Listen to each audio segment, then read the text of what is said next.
Masalan, men go'shtli taomlarni odatda qo'l bilan yeyman. Nega? Tibbiyotga qaytaylik.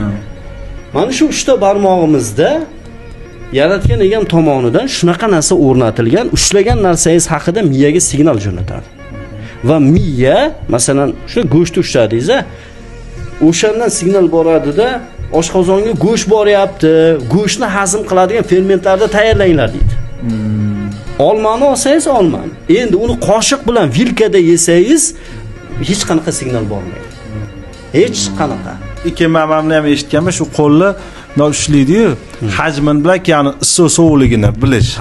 Og'ziga solganda. Endi dahshatjonni eshitdik. Dahshat deganda qo'rqinchli emas. Shunaqa xalqimiz orasida haligi hayratlanarli joyini eshitdik. Bitta gastroenterolog akamiz bor. Buni ham men maqola qilib yozganman bir joyda. Men aytdim, mana shu 3 ta barmoqni taomdan keyin yalash kerak deydi ota-bobolarimiz, kitoblarimizda ham kelgan, bu qadriyat o'laroq qolgan. Aka, mana shuni sirini ayting-da dedim. Buni dedi, men dedi eshitganman.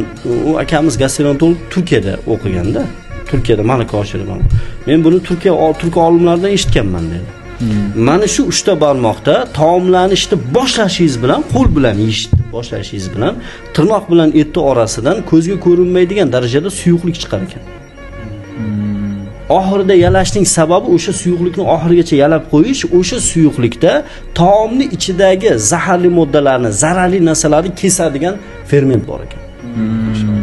Biz qoshiq bilan, vilka bilan yeymiz-ku, oshqozonni ana shu raso qiladi, ana suyuqlikni ham oxirida yalamaymiz. Shu bilan biz gastroenterologga mijoz bo'lib turibmiz.